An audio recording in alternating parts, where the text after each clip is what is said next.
Okay, welcome everyone on behalf of Studium Generale. So Studium Generale sharpens your mind and expands your horizons with innovative and multidisciplinary activities in the field of science, culture, and society. The program contains lectures, films, debates, and more. Visitors can look on the website of Studium Generale and subscribe to the newsletter if you don't want to miss anything. So my name's Hugh MacDonald. I'm a historian. I work in the Department of European Languages and Cultures, and I'm going to be the moderator for this evening. So tonight is the second lecture in a series, Work, Work, Work. So this is about how has the workplace and how has our working life changed over recent history. What role has automation played in the evolution of work? Do you enjoy your work? Does it bring you joy? Or is it pure necessity?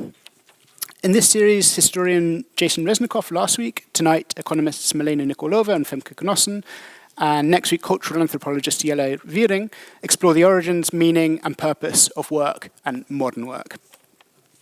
So this evening, as I mentioned, is the second lecture by Milena Nikolova and Femke Cnossen. Milena Nikolova is an Aletta Jacobs Professor in the Economics of Wellbeing and a Rosalind Franklin Fellow here at the University of Groningen. Her research focuses on the economics of happiness and transition economics.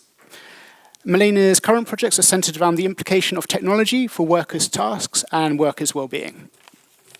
And Femke Cnossen is an assistant professor also here at Groningen, and she has a main focus on labor economics. Her research revolves around three core issues: tasks, skills, and meaning at work. She's interested in what it is that people are exactly doing at work, how it relates to their capabilities, and when it is that they feel they can thrive in their jobs. So tonight, they're going to talk about the following issues and questions. So the self-checkout in the supermarket showcases the application of automation and robotics in everyday settings. It's an example of the implementation of labor-saving technology, which falls under the economic concept of technological automation or robotic innovation. These technological changes have implications for job roles, work dynamics, and the overall economic landscape, with potential impacts on both employment and job quality. So Milena and Femke will discuss the economic effects of contemporary technological change. How have workers navigated the shifting terrain in terms of their job prospects, work tasks, and activities? Will it still be possible to get meaning out of a job given accelerating rates of technological adoption? And if so, under what circumstances? And what have been the exact effects on economies overall?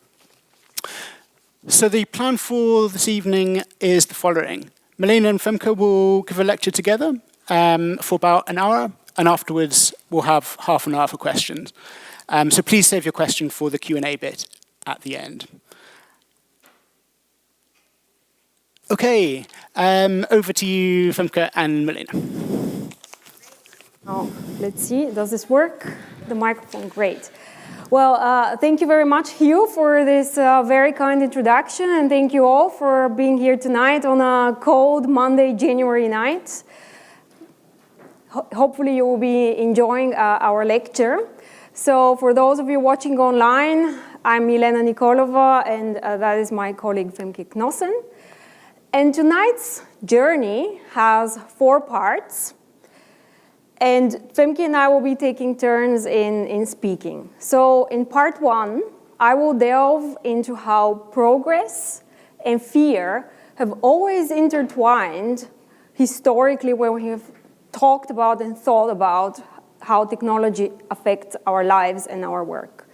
Then Femke takes over and she will discuss how technological change over the past 4 decades has affected our jobs in terms of our wages and our employment. And then I will discuss, based on our current work, how technological change impacts the quality of our work. And then Femke will conclude by offering some of our insights into where we take all of this and what this implies for the future. So sit back, relax, and enjoy the talk. Now we start with the historical overview. So throughout history, throughout human history, the way that we have thought about and talked about technology has always been related to, on the one hand, progress. So there's always been this progress narrative, the benefits of technology for civilization, but also fear and anxiety about technology. And these two sides of how we have thought about technology, these two narratives, are like two sides of the same coin. And they're also deeply rooted in our culture and our oldest stories. So think about the Greek myth of Prometheus, right? So he was the Greek titan who stole fire from the gods to give it to humanity to allow progress and civilization. But for his courageous acts, for bringing progress to humanity, he was severely punished by the gods. And such stories are really common in folklore, in religion, and in our culture. And so what they are is they're cautionary tales that technology brings progress, but there is also peril in it. There's dangerous elements in that it can lead to downside, it can have serious downsides for humanity. Technological progress for us as human beings or for our ancestors began as early as 3.4 million years ago, when our ancestors first learned how to use stone tools. And at that point in time, progress, as you can imagine, went very slowly, right? So it took our ancestors something like 2 million years to get into the next major milestone, which was the controlled use of fire and cooking. And then the next major breakthrough that we have had as human beings was the agricultural revolution about 12,000 years ago, when we settled down in agricultural communities and we domesticated animals.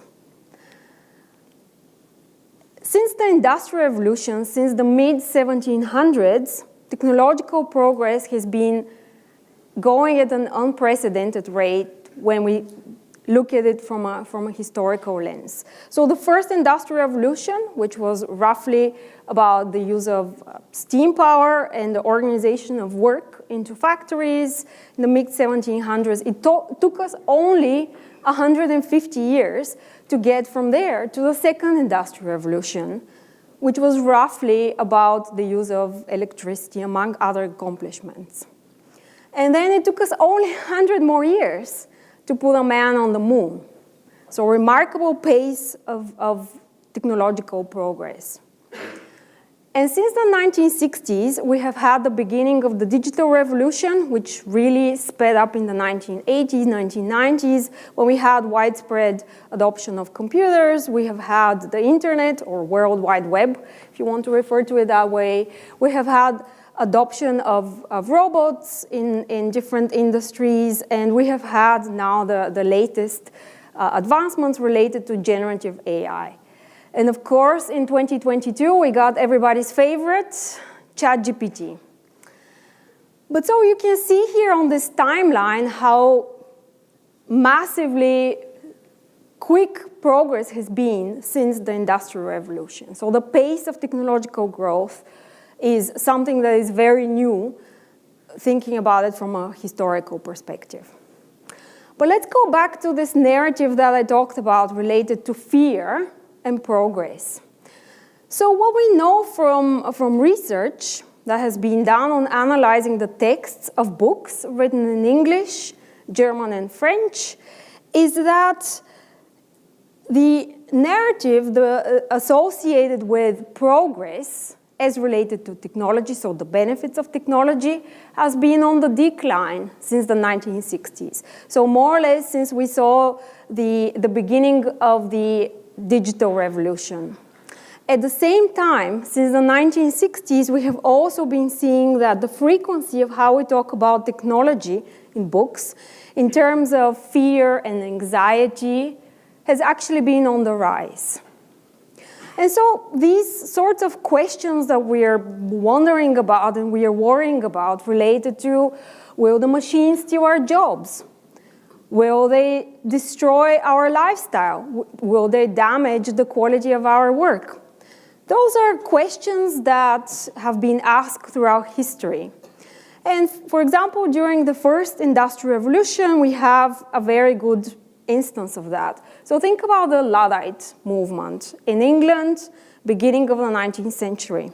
So the Luddites were really weavers. They were textile workers that were protesting against the machines and technological revolutions of their time, which were automated looms and knitting frames.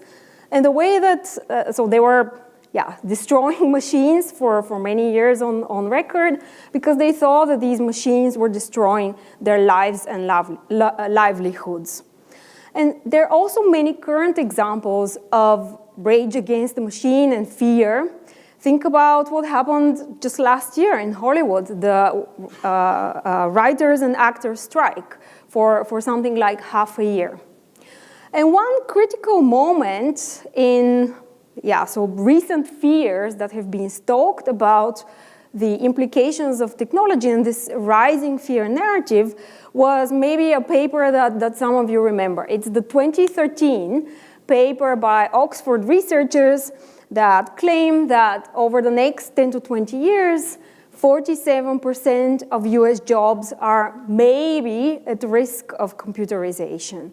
And so this paper was really influential, was picked up by the media, and so every newspaper article read, well, will technology steal our jobs? So this was just one example of the rising fear narrative that was linked to recent technological developments. It stirred a lot of, instigated lots of fear, but also debates about the future of work and where we as human beings fit in it. And so in tonight's lecture, that's what we want to talk about. We want to discuss why some individuals are actually afraid of technology despite the progress and benefits that it brings. Which groups of workers are specifically affected by technology and how, and where we can go from here and what this implies to the future. Now, Femke, over to you. Yes, also hearable, I hope. Good. All right, so what we'll talk about now is a bit like technology and labor markets, what we currently know about the past 40 years, where technology has basically taking a lot of place in the labor market, how that has actually affected our jobs. So in order to understand a bit how we as economists think about the future of work, we need to understand a bit what has happened over the past, let's say, 40, 50 years to see where we can actually head on from now. Now, the question then is, what do we know so far? So one way to look at this, and what has been done in a lot of research, is what we're going to do. We're going to look at sort of the start of the computer digital revolution, which was, let's say, in 1980. And we're going to take all the workers that are working in 1980 and put them on a line, right? And the beginning of the line, we have people in the low-paying occupations. So we have low wages over here, moving on to people in middle occupations, middle wages, and then to the higher end of the labor market. So typically, these are low-skill, lower-educated jobs, middle-skill, middle-educated jobs, and high-skill, high-educated jobs. Right? We rank them basically according to their wages. Now, to give you an idea of what types of occupations we are then thinking about, in the bottom of the labor market, we have what we call low-skill service jobs. And these are jobs such as waiters or guards, skills or jobs that don't require a lot of education. Many people can actually start doing them, but they do require also a lot of interactive skills, right? You need to work with people, be able to sort of understand how people actually function. And these are the jobs that are happening in the lower end of the labor market, together also with many simple manufacturing jobs. Now, in the middle of the wage distribution in the 1980s, we have two specific types of groups of interest. The first is what we call the routine manual occupations. These are semi-skilled workers in, for instance, factories that do have a certain level of skill, that have a certain level of education.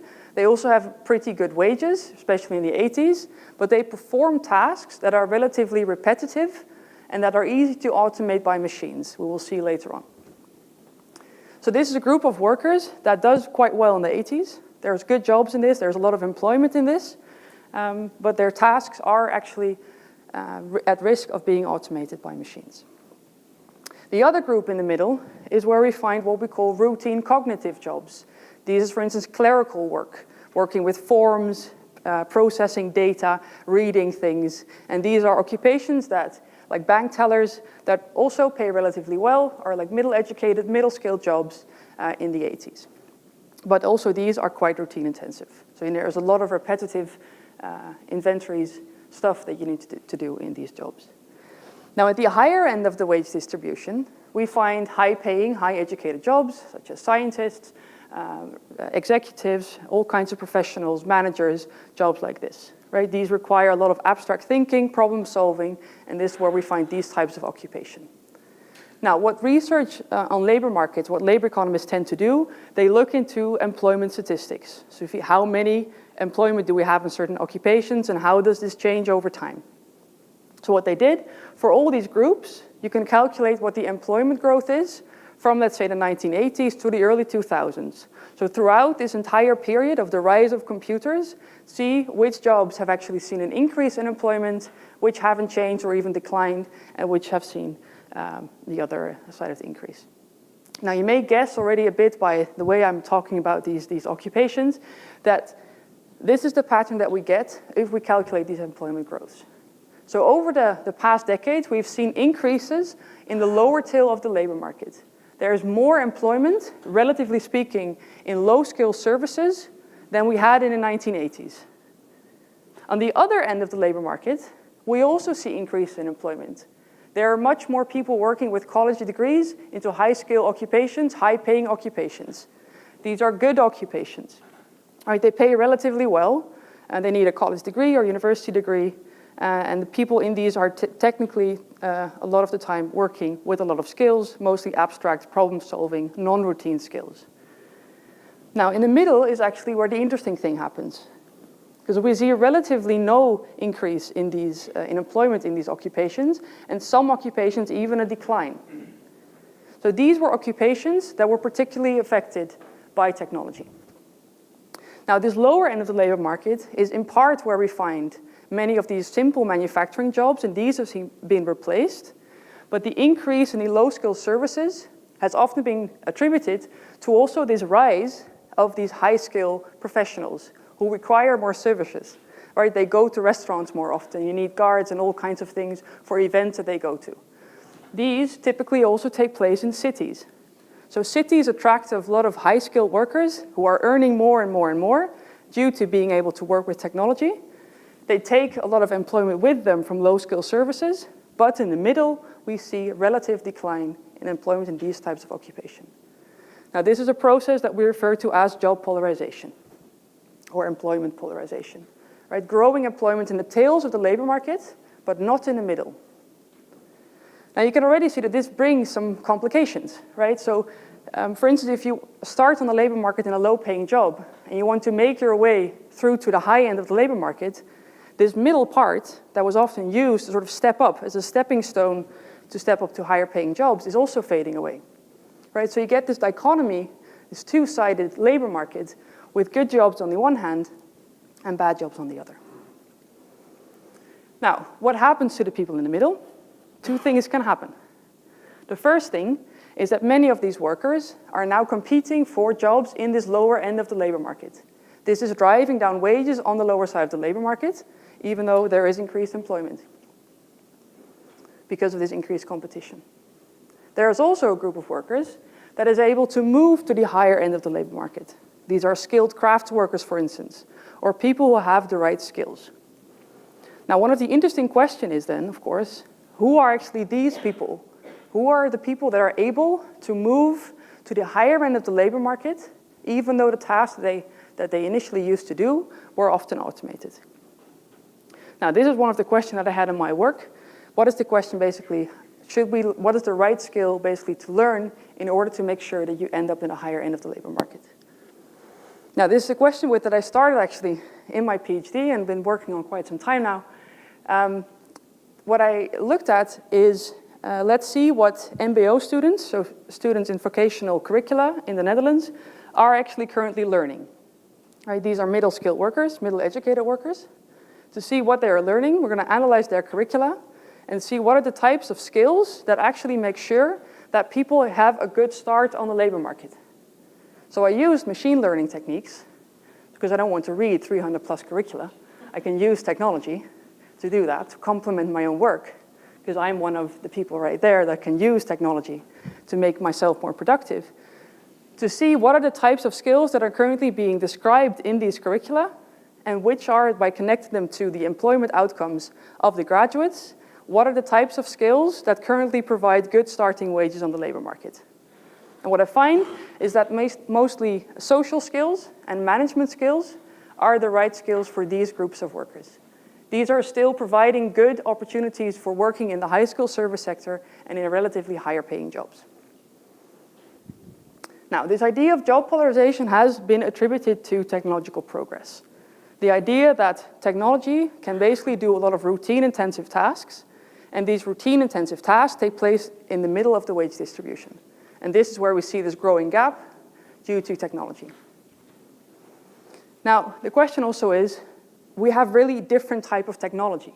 What technology are we talking about? What is technology? Now, there's this really cool paper, at least I think it's really cool, by Michael Webb, who uses also some of these machine learning techniques to analyze precisely this question. So what he says, let's compare the text of patented technologies to the texts of the occupations and see if there's overlap. And he says if there's overlap, that means that the technology is able to do the same thing as that the worker typically does in that occupation.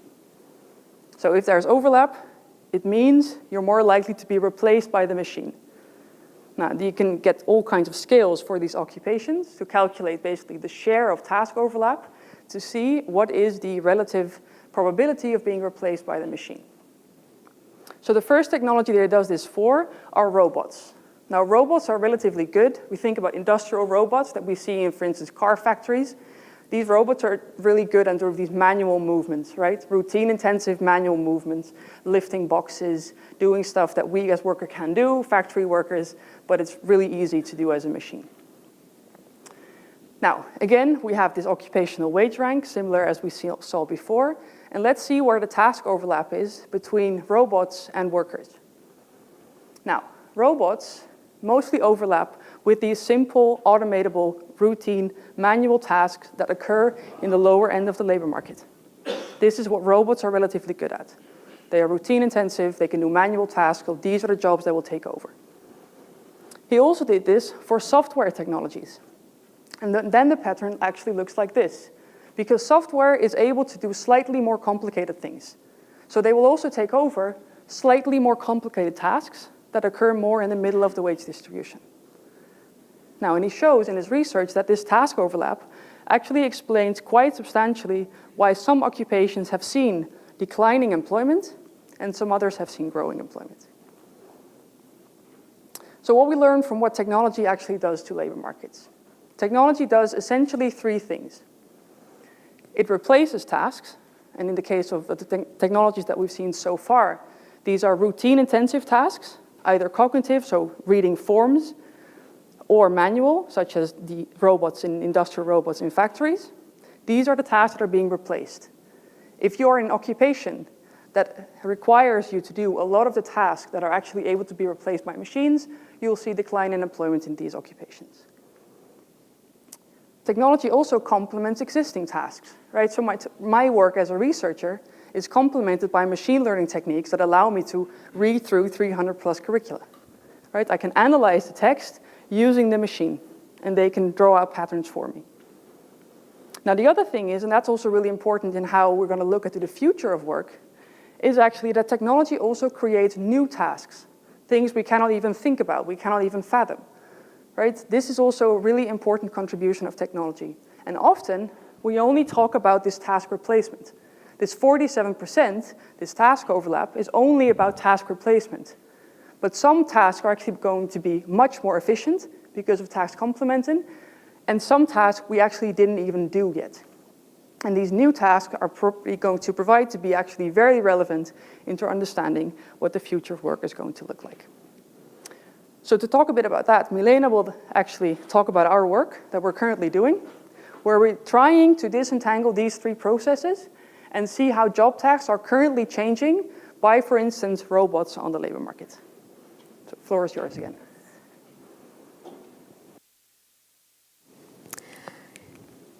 Yes, indeed. Thank you very much, Femke. So now let's talk about what happens to workers that kept their jobs following automation, what happens to their job content and their job quality. So as Femke just explained, technological change does not just destroy jobs, but it leads to job creation and new task creation. And so what we know is that since the 1940s, and since is when we started measuring these things, but throughout history, the job displacing effects of technology have always been offset by job creation elements of technology. And over time, we have always seen long-run employment growth. So what we know is that from research is that 60% of workers today work in occupations that did not exist in 1940. Think about that. So think about the IT revolution, for example. It destroyed some jobs in the middle of the skill distribution, as we just learned, but it also created new job titles that didn't exist before. Software developer, digital marketing executive or professional, web page designer. Those are all new jobs and new job titles. And you can also think about some of the job titles that we see today, like YouTube influencer or baby spa specialist, that somebody living in the 1940s could not have even imagined would be possible in 2024, and yet they exist. And so the question then becomes not just how technology impacts the quantity of our jobs, but also their quality. And so here we're going to be discussing this in light of one particular technology, robots. So in 2022, the world hit a new record, 3.9 million. There were 3.9 million new robot installations, industrial robot installations in the world. So industrial robots are really machines, these complex machines. They're usually reprogrammable that can do tasks such as welding, painting, assembling parts on an assembly line, checking for product quality differences across products. So really, they're employed in manufacturing setting and industrial settings. And as you can see from this graph here, there has been a steady increase in the adoption of robots in the past few years. And in 2022, we hit a new record, 151 robots per 10,000 workers. Yeah, so increasing robot density over time.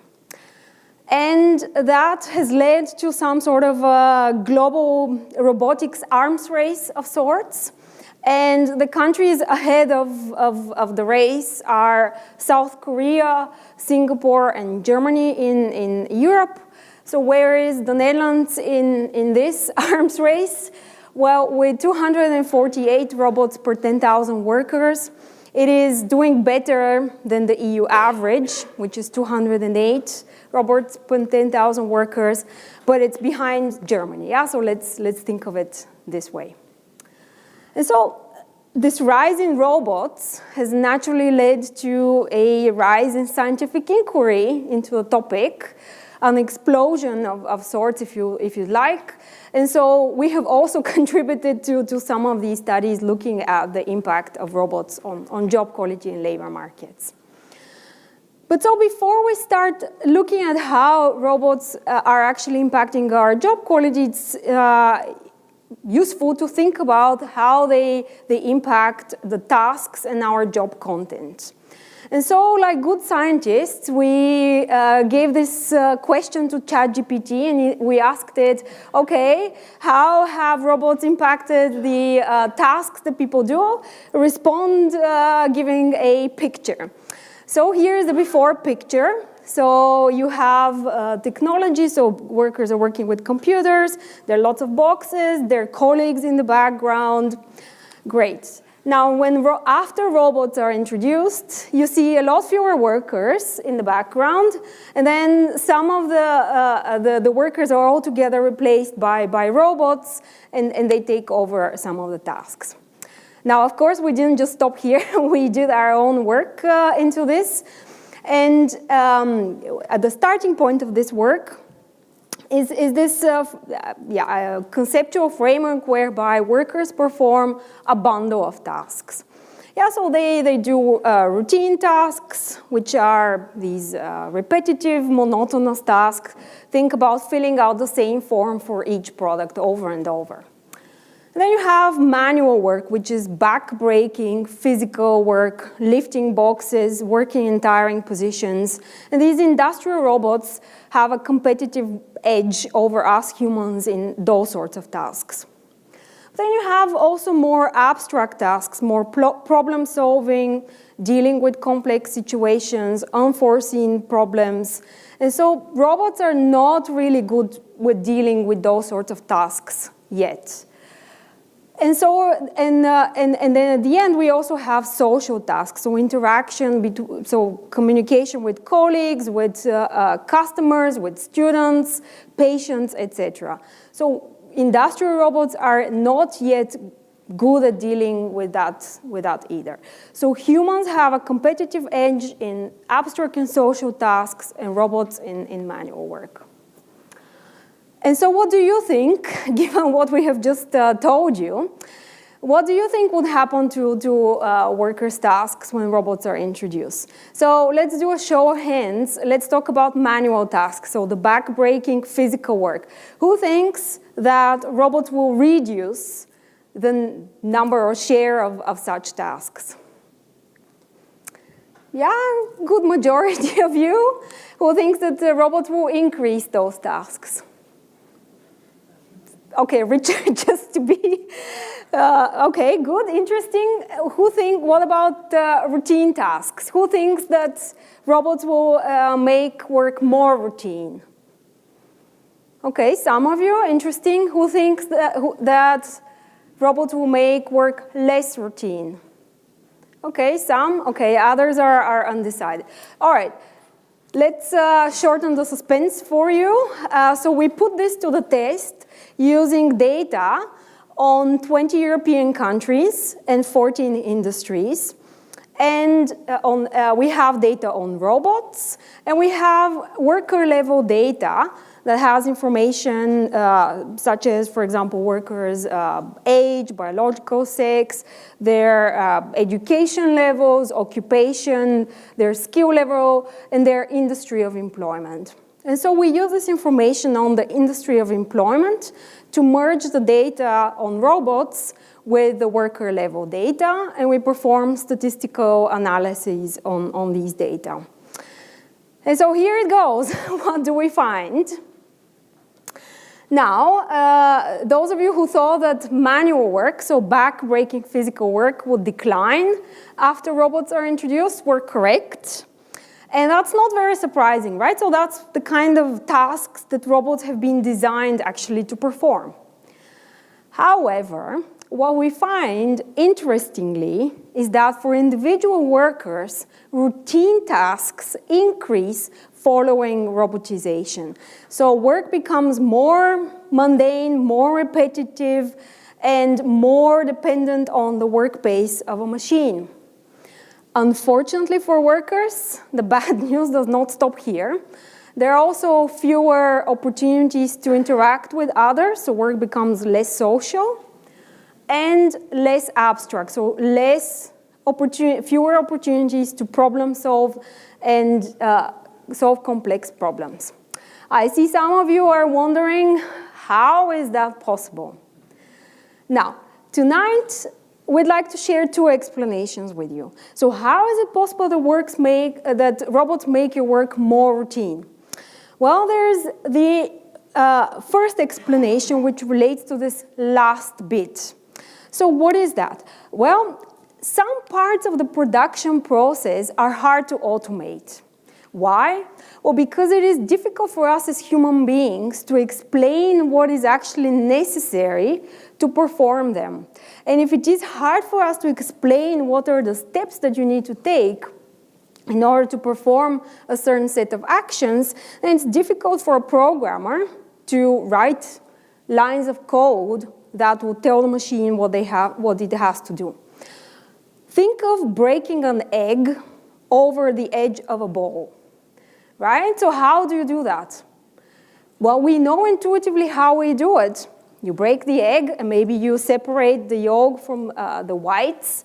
And even a child can do that. Well, maybe not without spilling, but sufficiently well. Better than a robot. But what are the concrete steps that you need to take in order to perform that? Hard to explain.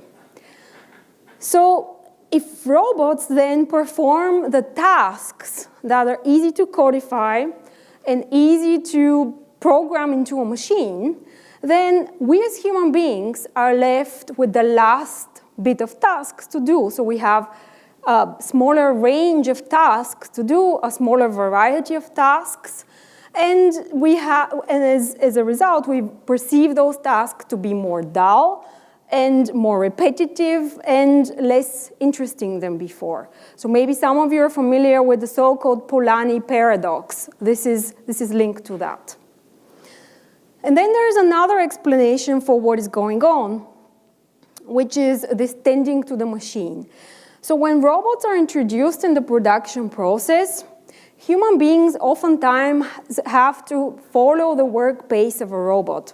Think of an assembly line. It has a particular speed. The robot is working with that speed, and you as a human worker have to follow what the speed of the robot is and the work pace of the robot.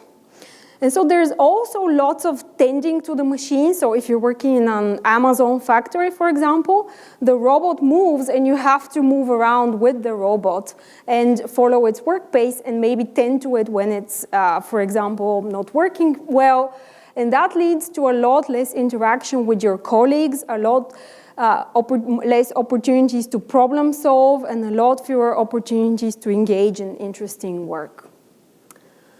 And so given what I just told you, what does this all imply for the quality of our jobs? Yeah, so this is a crucial question of tonight.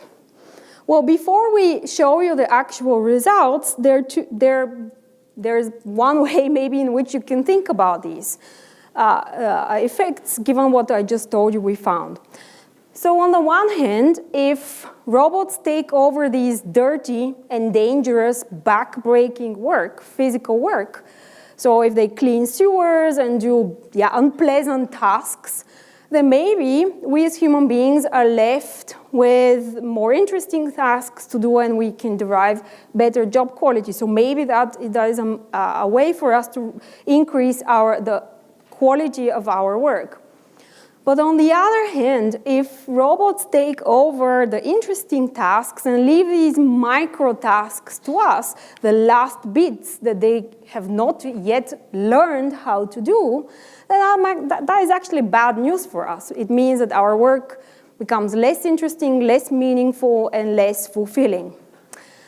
So again, we put this to the test using the same data on the 20 European countries and 14 industries and thousands of workers working across these countries and industries. And here is what we find. Yeah, so here are the main effects of what we find. So let me walk you through them.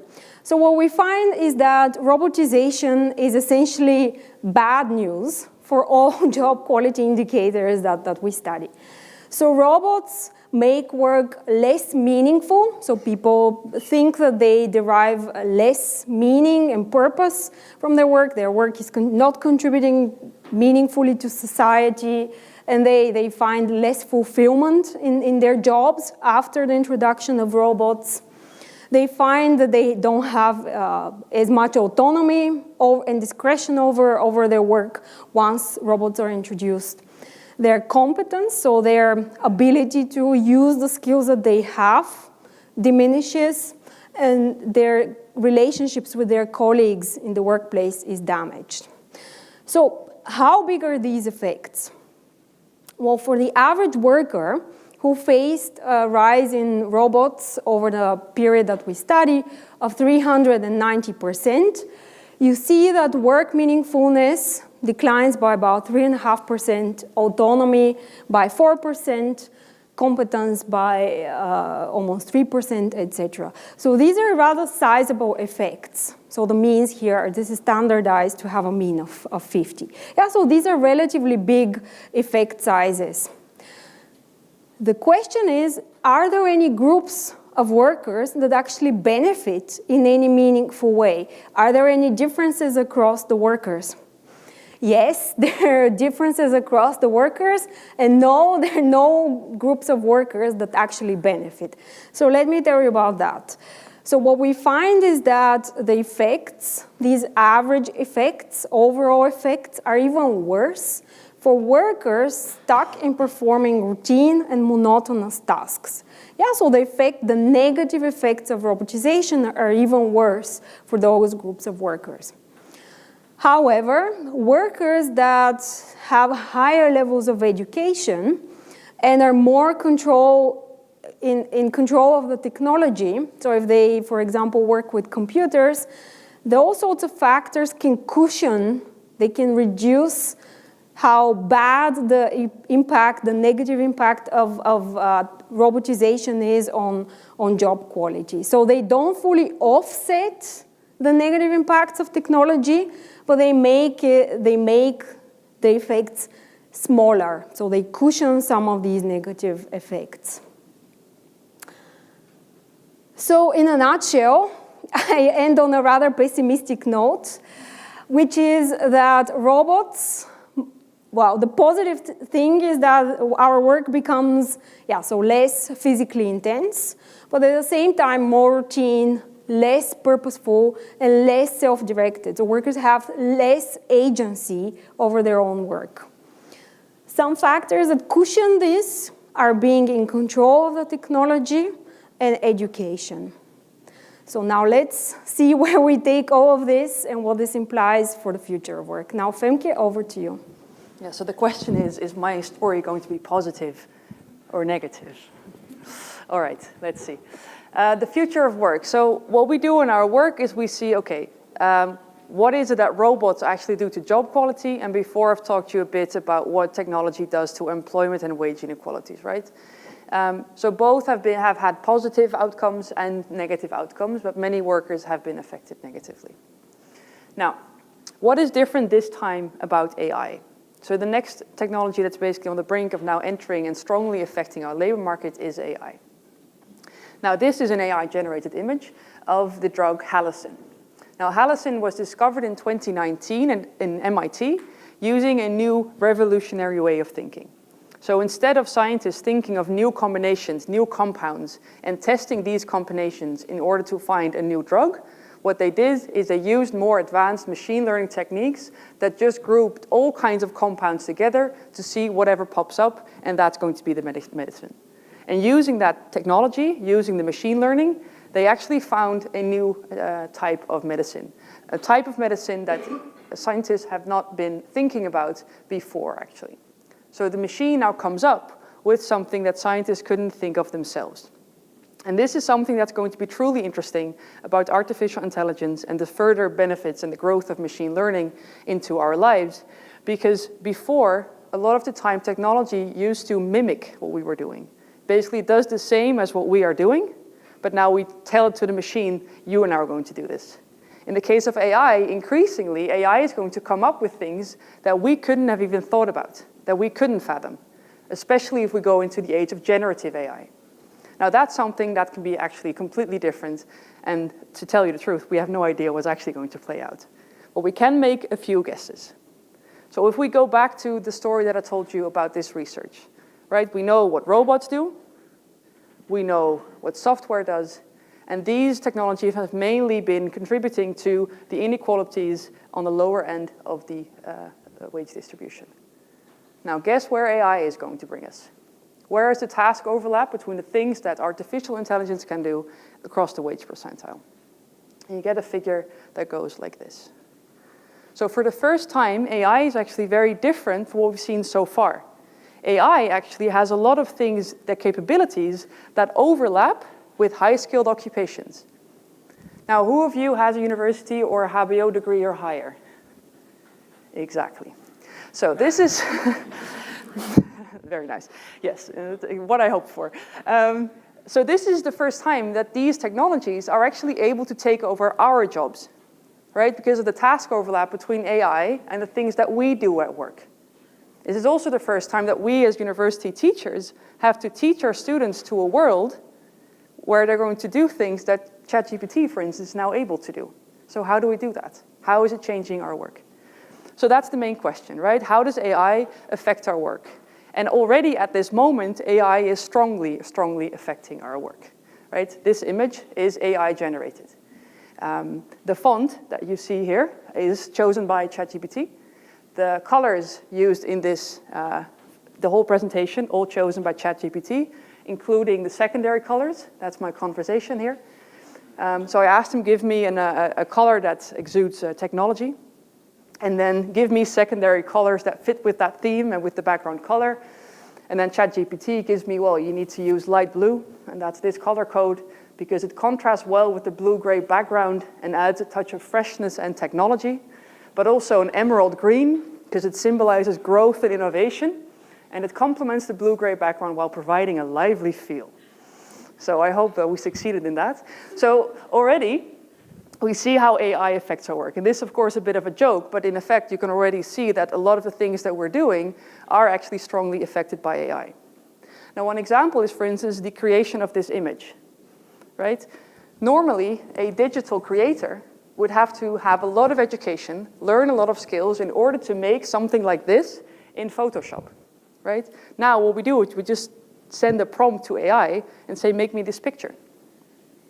So there's two things. The one thing is, if not for ChatGPT, I would have never used this background picture. It would just be a blank slide, a black slide, and then just the white letters on it, right? I wouldn't have asked someone to make this picture for me. So in that sense, it doesn't take over jobs, because this is something that I otherwise wouldn't have done. On the other hand, we do really see that these people who have learned these skills and really invested in learning to work with certain technologies and making, for instance, digital art, are now really being replaced.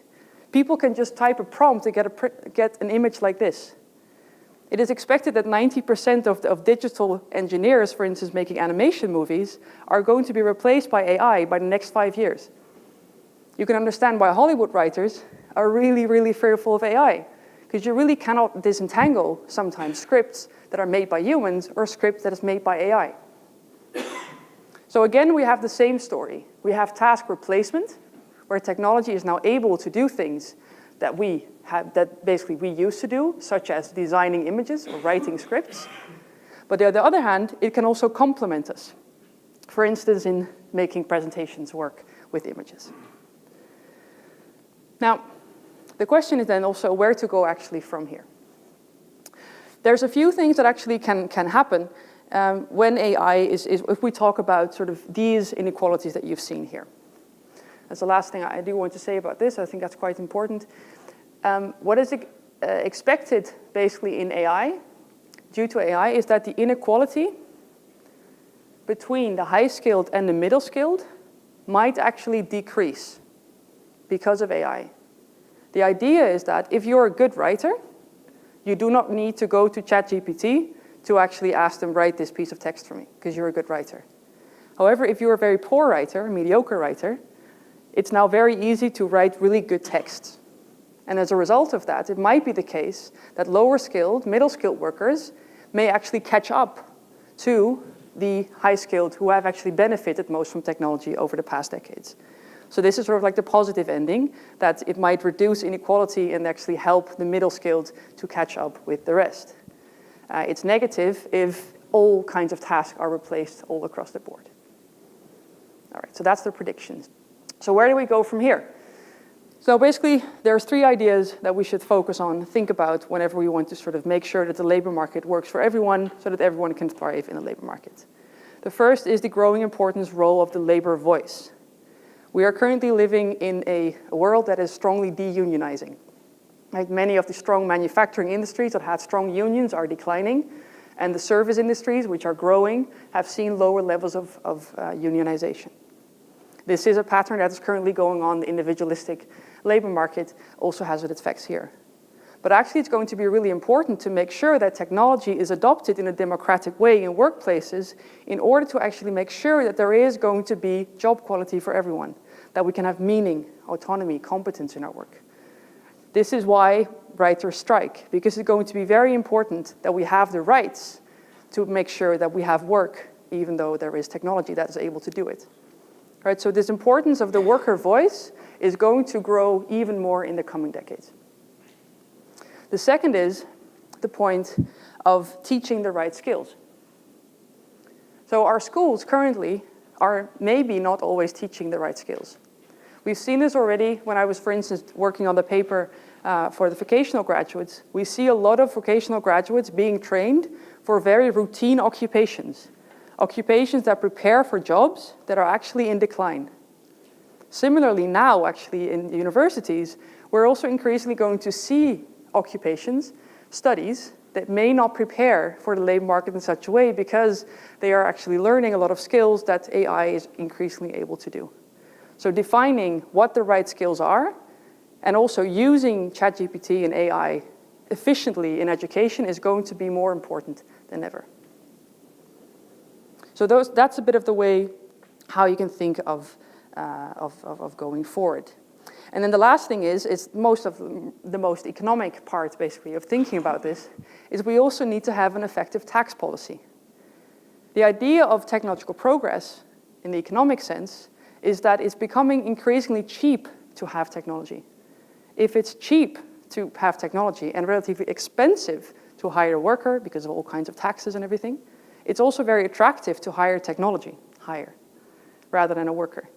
So we need to make it attractive for firms who are going to go for the lowest cost option to actually make sure they go for the worker and not for technology. But this is something that we have to make some bold decisions in if you want to make this work. Because we would just let it up to the market and just let it up to technology and how it is progressing, it's very likely the case that we will have less meaning in our work, lower job quality, and a lot of inequality in the labor market. So we do have a say in this. There is political choices. So technology may actually increase welfare if we make these right choices right there and now. So we should make sure that it changes it for the better. That's basically the end note. Even though we've been maybe a bit pessimistic so far, we do see some hope, but this does require a lot of bold choices in the coming years. That's it for us. Any questions? The floor is yours.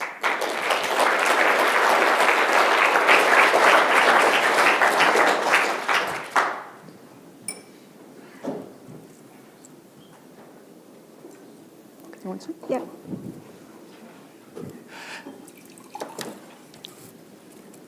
We need to throw with the cube, right? Yeah.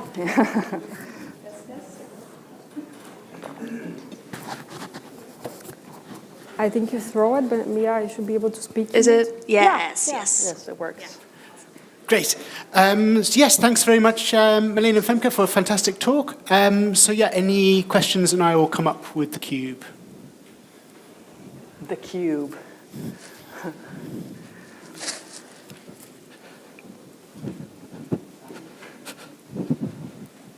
Thank you. I have to do this in English because it's pretty difficult for me, but a question to mevrouw Cnossen. Dutch is also fine, I think, or... No, I will try to do it in English. You just told us that we have to make a choice, a political choice between robots or people. And that it is very important not always to choose robots. Why? Oh. Ask the robots. Well, that's the whole point. I mean, this is, I think, the choice that we need to make, right? Because if you want to tax technology in such a way, this will hurt economic growth, right? Because now it's relatively cheap to have technology. This increases productivity, leads to more welfare, should lead to more jobs, and therefore growth, GDP. That's the side of the story. The other side of the story is that this will increase inequalities on the labor market. Unless we have this whole positive story playing out of AI helping the middle skilled, then inequality might decrease.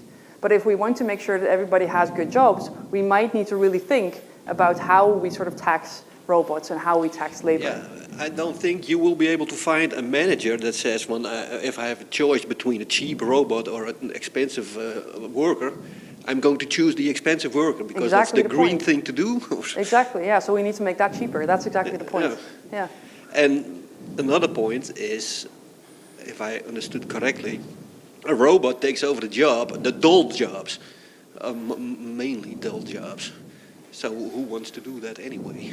Yeah, so that's one part, right? So that's the good part, and that's the part where jobs can actually increase meaning and increase like the quality of jobs if they take over the dull jobs. Yeah. What we see in reality is that they might take over part of the dull jobs, but if the rest of the job then decreases in variety and is actually even duller because, well, you have fewer tasks, then what's the gain actually? And this is the difficult part also of technology. It's not just the fact like you install a robot and suddenly the entire occupation is disappearing because it's first a few parts and then a few more parts and then a few more parts. And then the whole process of adapting to that is also actually coming with a lot of more routine intensity as we see in our results. Yeah. Okay. Maybe something to add is that as a society, we should also know and consider the fact that work in itself has also intrinsic value. So from work in the economics of happiness, for example, we know that unemployment is one of the worst life events that the human beings experience, and they never adapt, both in terms of their wages, but also in terms of their life satisfaction later on.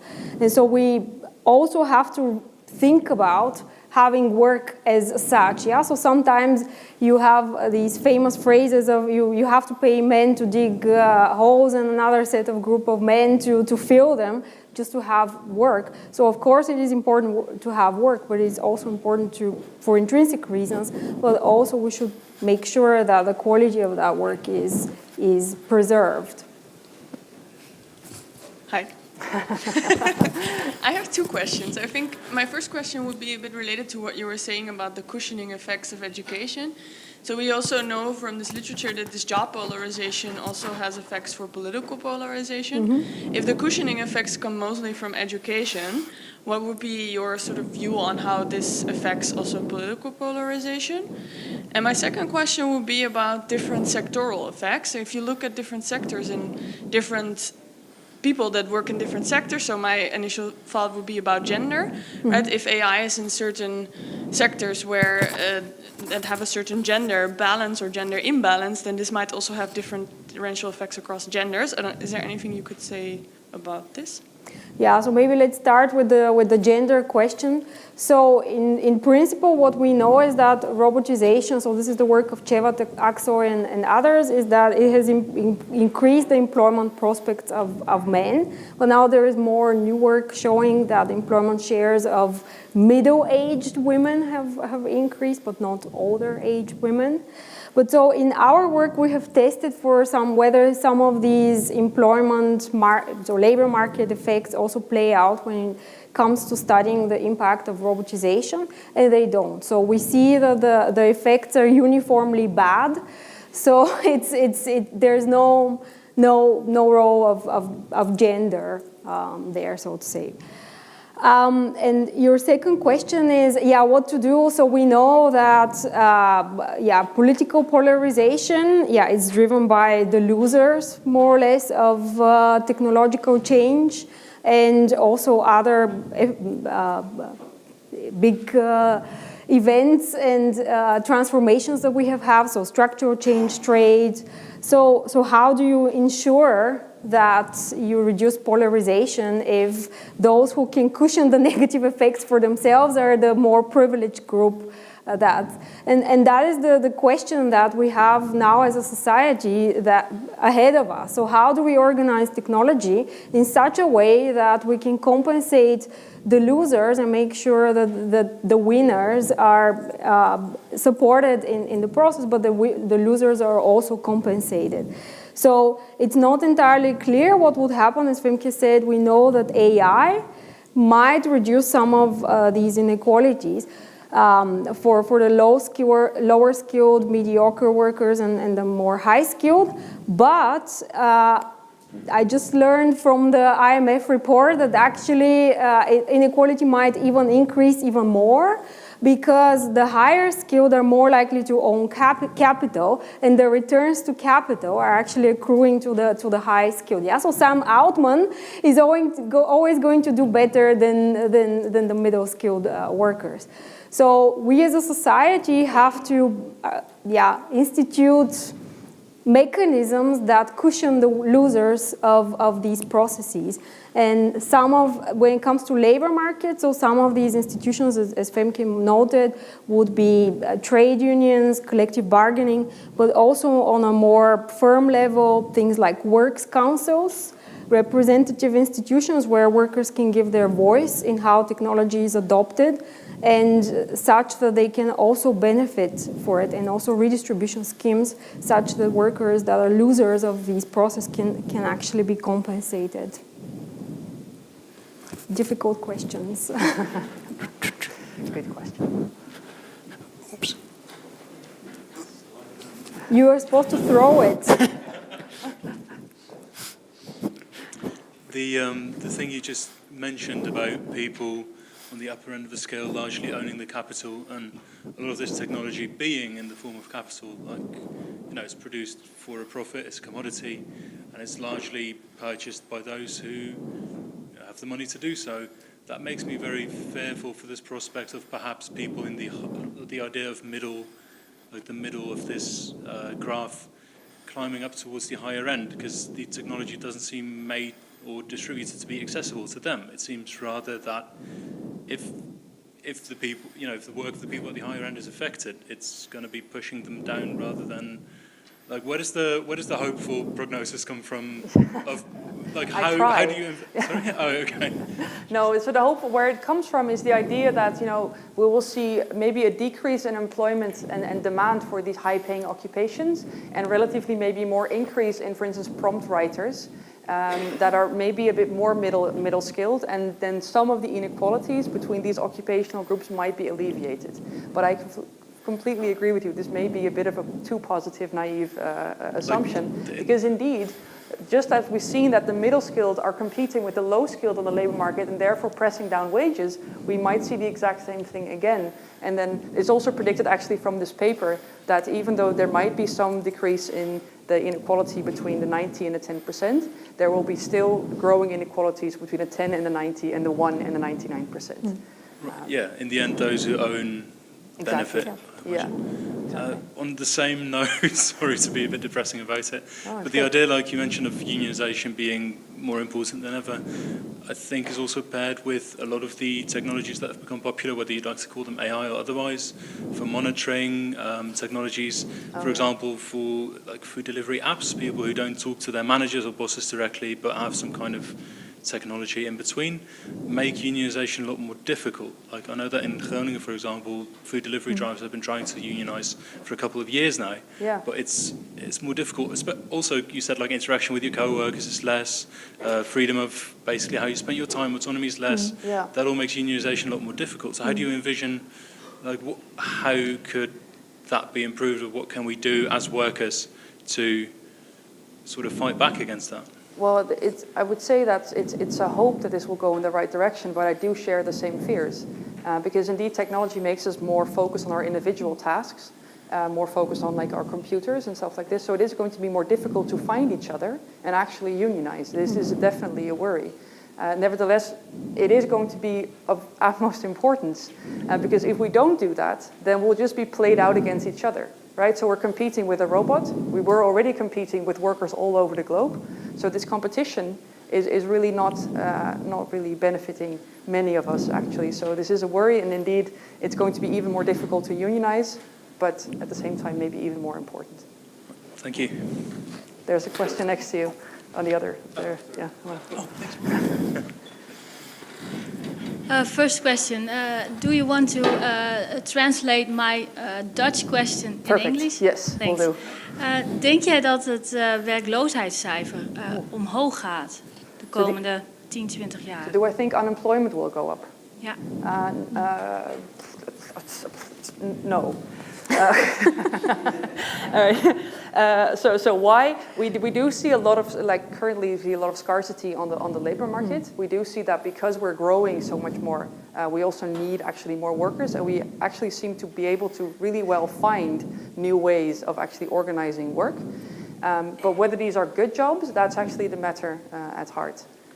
Whether we actually find good employment for people that actually can if we talk about bestaanszekerheid, for instance, this is something that is really coming under pressure right now. So even though people may have jobs, it really is also a matter of having good jobs, right? So how many hours do you actually have in your job?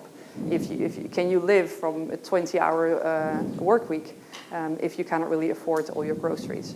But to make actual predictions about unemployment, don't pin me down on anything. But we do know there's a lot of adaptation and creating of new tasks, but this might not be necessarily in good jobs. And that's, I think, the big concern here. So, if I hear you, the biggest problem going to be to keep motivation to go to your job. I wouldn't say motive, because that sounds a bit more like it comes from like the internal human being as to being motivated. Yeah. But I more think about sort of like these conditions that are created in order to be able to find motivation in your work. And if these conditions are slowly decreasing, what we've seen in the robots example, then it's going to be more difficult to actually find motivation also, right? So these inputs that you've seen, autonomy, competence, and relatedness, are the classic sort of inputs in motivation theory.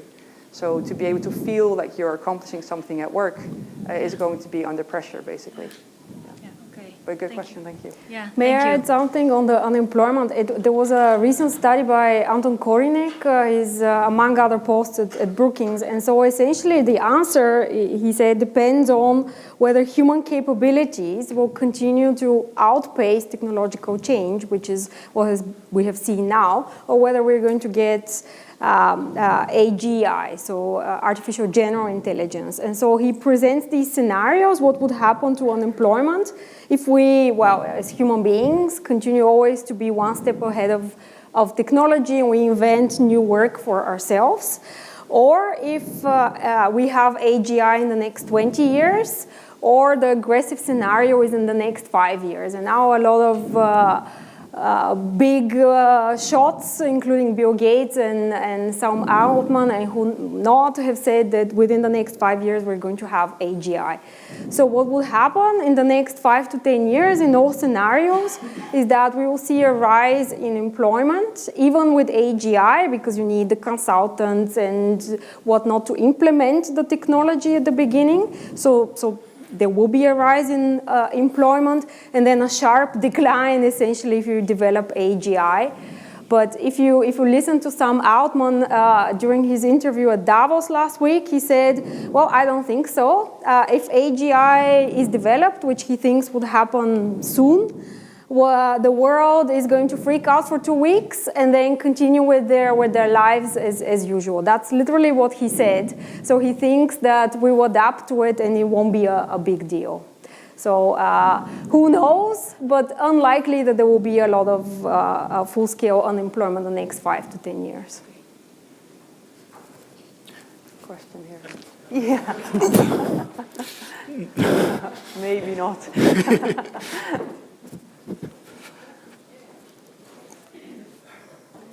Yeah. Thank you for this very interesting talks, both of you.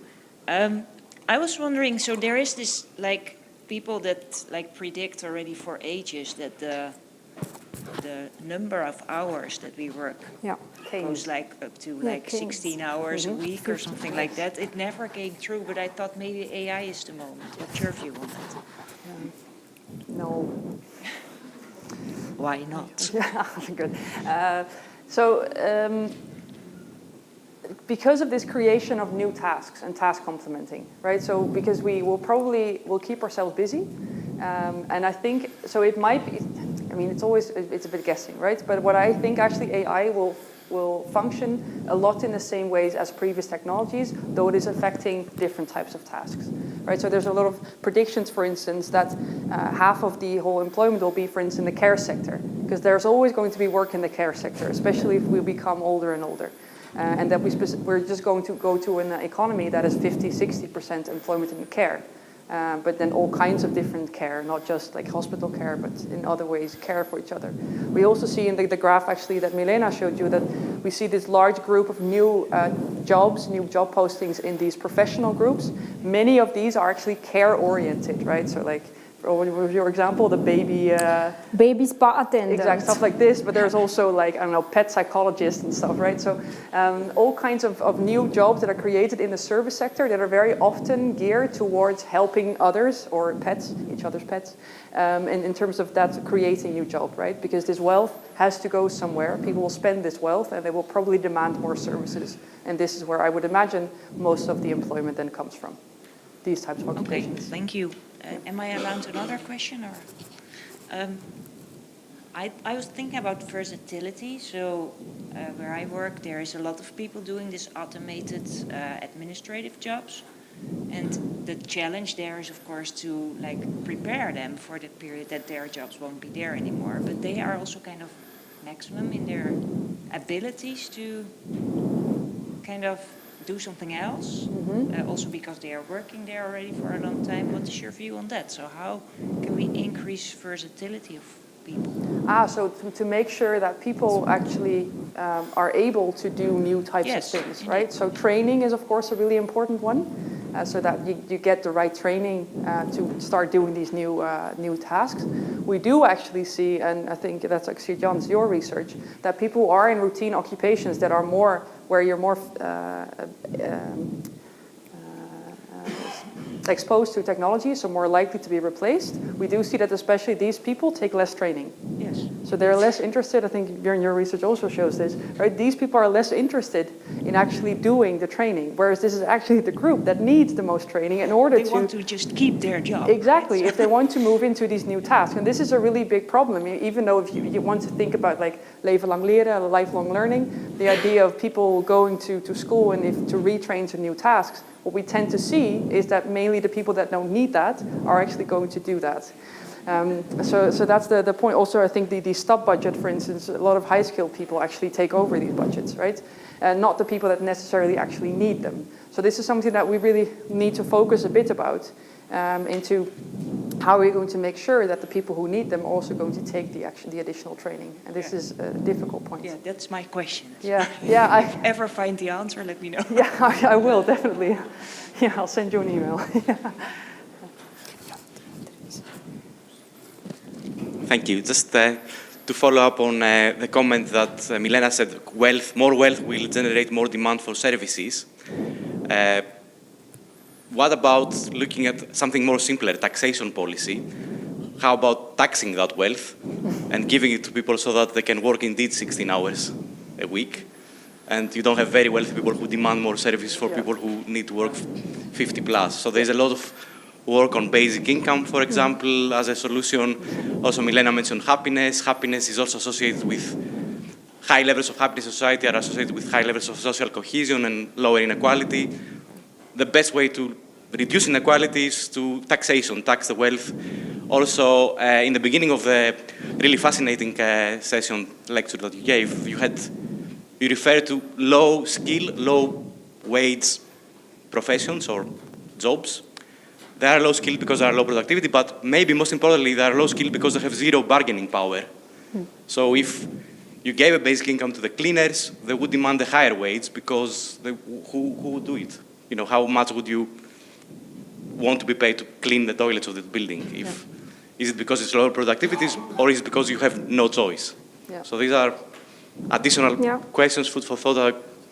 It would be great to reflect on it, I guess, but thanks. Yeah, sure. I think that UBI is maybe the first policy that comes to mind for a lot of people, and we know that there have been a lot of experiments where actually we know that people's labor force participation does not decline, but also their mental health improves and happiness improves. So this is certainly something that experts have cited as one possible way to deal with the implications of technological change. It might not be sufficient to to deal with technological unemployment if there's going to be large technological unemployment, because work has intrinsic value. So being out of work is really bad for people's mental health. So we need to make sure that people are employed, and probably we need to broaden the definition of what we mean by work to begin with. So Femke talked about care work. A lot of the work that we do, so caring for the elderly, for children, for pets, etc., that's not recognized as employment as such. That maybe has to change. Also work, creative work, so playing the guitar, writing music, painting, work, philanthropic work, so voluntary work. So that's also work that is not being recognized as such. So UBI schemes combined with taxing wealth, combined with broadening the definition of work, is probably going to work out. But at least to my knowledge, there haven't been large-scale UBI experiments in the technology setting that can tell us what some of these more general equilibrium type of effects would be. But you already see a lot of talk about taxing wealth. So something since 2020, the richest top percent has gained even more wealth, and the bottom 5 billion have become even poorer. So these are developments that are on the radar, I think, of at least the masses. So I think you're pointing in the right direction. That might be a part of a solution, but probably not the only one. Yeah.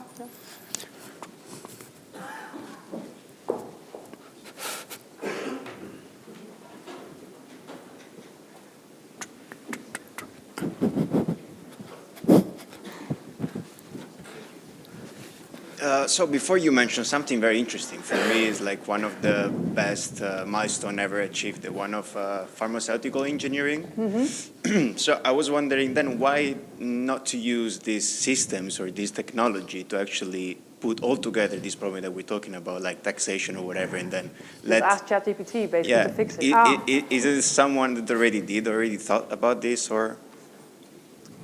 Because it comes like if there are some problems that we cannot answer, or we can find a solution, like the medicine that we couldn't find, that someone else find it for us. So why not to apply the same concept to that? Apply it to society, basically. Yeah. Yeah.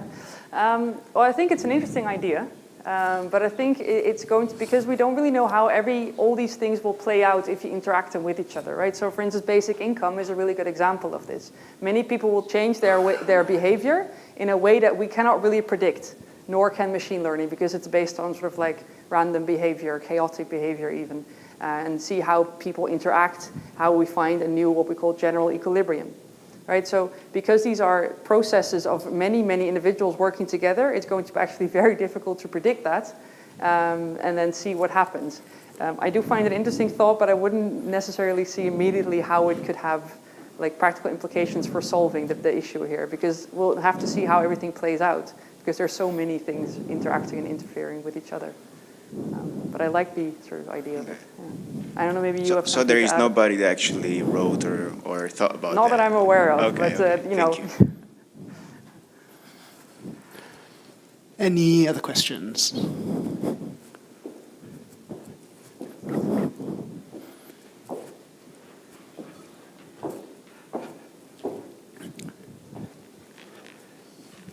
When there, yeah. Hesitantly.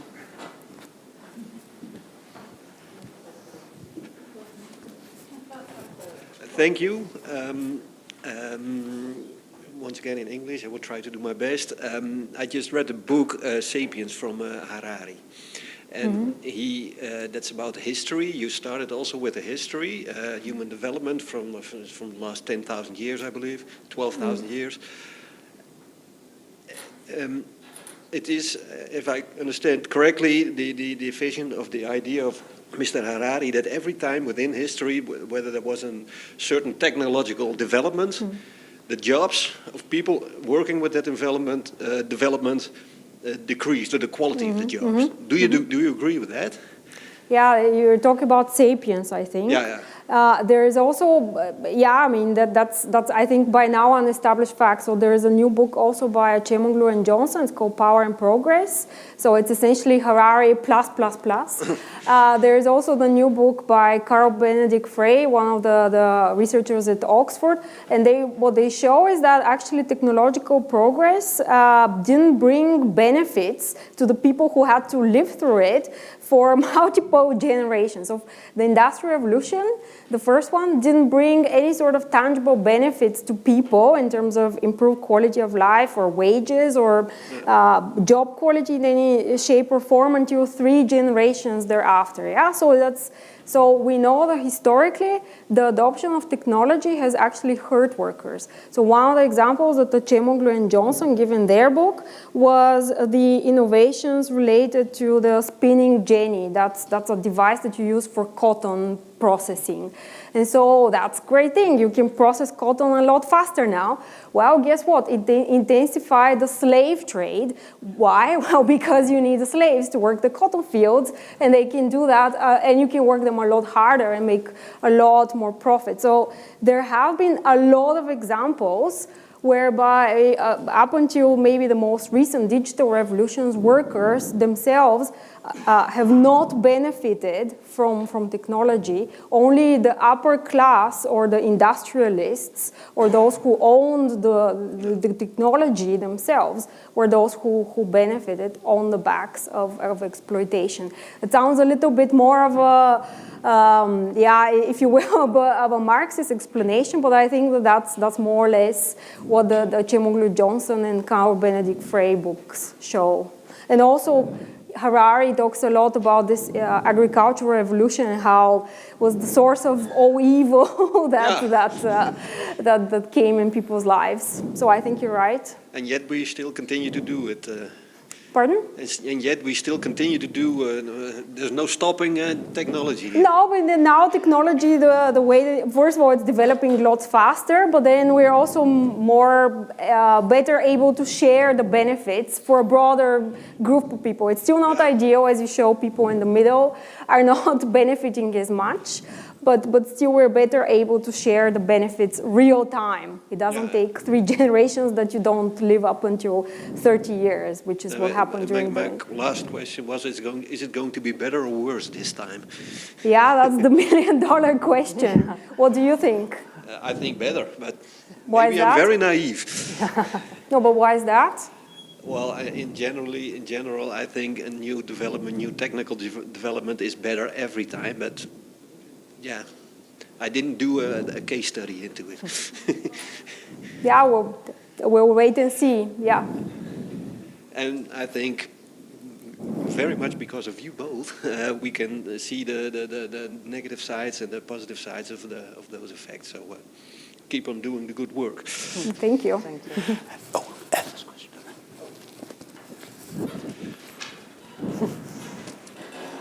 Yeah, I would like to address the part of the lecture where you talked about the education and what are actually the right skills. So I was wondering, how is our education and curriculum going to change according to these new technologies? So is it going to be more flexible than ever because people have to adapt faster from a younger age, perhaps? Yeah. Very good question.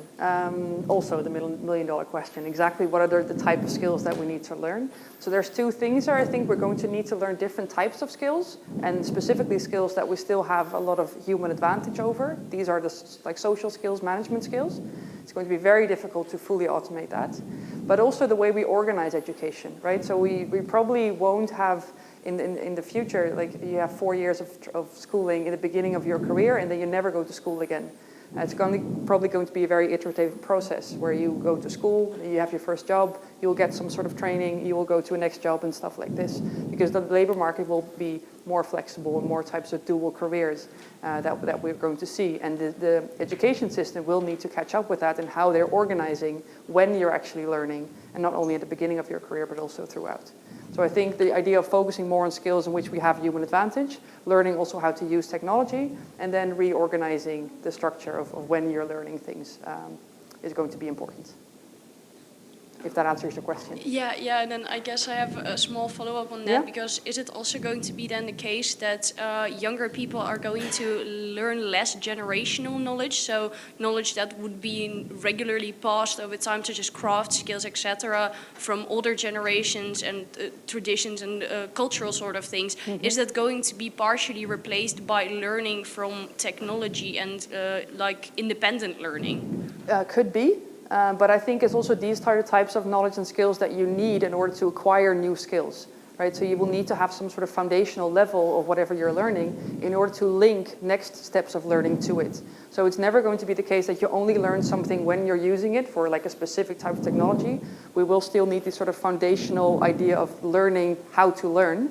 And if you learn how to learn, you can then learn how what you're going to actually have to learn in the labor market. So I would not say that these skills are actually, or this knowledge is going to fade away, basically, because you still need to learn how to learn. And that's important. Thank you. Thanks, good question. Okay, we have time for one more question.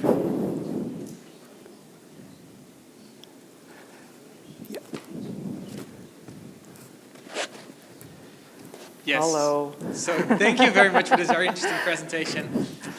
So we've looked at this from a very Western-centric perspective. Yeah. Yes. And we started off with the graph about the books, the words that were used in books, and I noticed that it said German, French, and English. And I was wondering, how do you think this picture changes if those books had been written in Chinese, or so in Mandarin, or in Turkish, or Arabic, or any other language, basically? Yeah, great question. So a lot of what the work that we do, a lot of the sources that we use, a lot of the data are of course Western centric, so Europe centric in this case. Yeah, so it's hard to tell, but I expect that, I mean, more or less, we didn't see the same. We have not seen the same patterns of development with the Industrial Revolution, for example. So you see in the graph that where things start to diverge between how we talk about technology in terms of progress and how we start to write about it in terms of fear. The two patterns start to diverge around the Industrial Revolution. And we know that that is something that happened in Britain and then in Germany, US later on, but it is a Western-centric phenomena. So other civilizations, of course, they had their peaks. The Chinese way before the Industrial Revolution, but they didn't seem to be matching the technological progress of the West. At least if you read again the Chemunglu and Johnson type of books. And so there's a lot of explanations for why these civilizations and other countries and world parts did not develop to have their own industrial revolutions. But so this is why it's significant to look at the English language and German and French, because this is where we've seen these massive explosions of technological development. But you can do this. You can use Google Books on your own, and you can search for different kinds of languages. And the original paper is only in English, and the Financial Times reported it for German and French. So you could do it in principle and see what happens if you do it in Mandarin or with Arabic, and how the graph changes, and report back to us. That's our email. Okay, thanks so much for the great questions and for coming out tonight. Hopefully we'll see you next week, where we have a talk on, is it? Bullshit jobs and donkey droppings or something. And finally, a round of applause for Milena and Femke.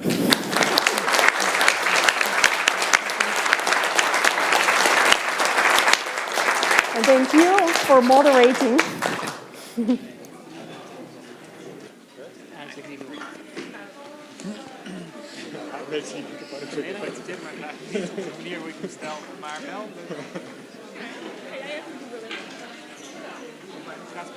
Dus het start niet meer.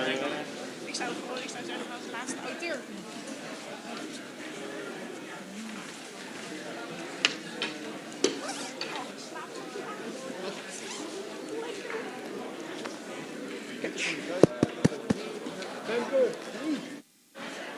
Nog bij die kant Jammer. Fout kunnen gaan. Ja. Ik wil geen moeder vragen natuurlijk, hè.